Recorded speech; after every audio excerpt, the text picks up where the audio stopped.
भूमिका स्पष्ट करतील। तर उद्धव बाळासाहेब ठाकरे पक्षाची साथ सोडण्याच्या तयारीमध्ये असलेल्या खासदारांच्या निवासस्थानाबाहेर सध्या पोलीस सुरक्षा वाढवली गेली आहे। दिल्लीमध्ये ठाकरे पक्षाची महत्त्वाची बैठक आयोजित केली गेली होती। या बैठकीला 6 खासदार अनुपस्थित राहिले, त्यामुळे राजकीय वर्तुळात चर्चांनी जोर धरलाय। या पार्श्वभूमीवर नाराज शिवसैनिक संबंधित खासदारांच्या घरी निदर्शनं करण्याची शक्यता प्रशासनाने लक्षात घेतली आहे। कोणताही अनुचित प्रकार घडू नये, कायदा सुव्यवस्था अबाधित राहावी यासाठी संबंधित खासदारांच्या निवासस्थानाबाहेर पोलीस बंदोबस्त वाढवल्याचं चित्र पाहायला मिळतंय। आढावा घेतलेला आहे आमच्या प्रतिनिधींनी, आपण पाहूया।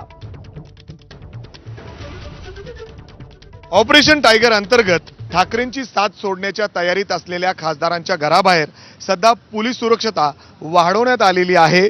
जर आपण बघितलं तर आज शिवसेना उद्धव ठाकरे गटाची दिल्लीत बैठक देखील पार पडली।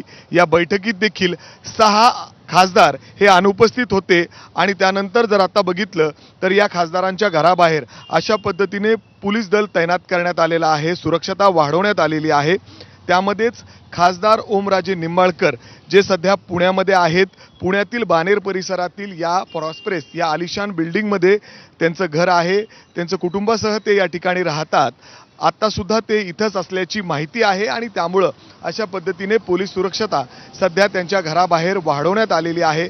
ज्या पद्धतीने खासदार संजय राऊत यांनी पत्रकार परिषद घेत नाराजगी व्यक्त केलेली आहे। त्यानंतर शिवसैनिक या ठिकाणी जमू शकतात, प्रदर्शनं करू शकतात, किंबहुना या ठिकाणी कुठलाही अनुचित प्रकार घडू नये यासाठी अशा पद्धतीने स्थानिक पोलिसांनी या ठिकाणी पोलीस पाठवून सुरक्षता वाढवलेली आहे। त्यांचं गावाकडचं घर असेल तिथे देखील सुरक्षता वाढवण्यात आलेली आहे। कुठलाही अनुचित प्रकार घडू नये यासाठी अशा पद्धतीने ही सुरक्षता वाढवली जाते।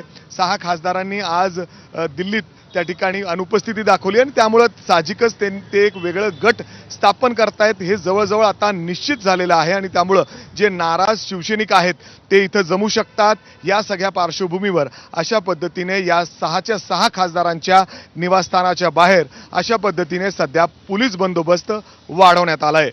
कॅमेरामॅन राजेश बिडकरसह मी मिकी घई, एबीपी माझा, पुणे।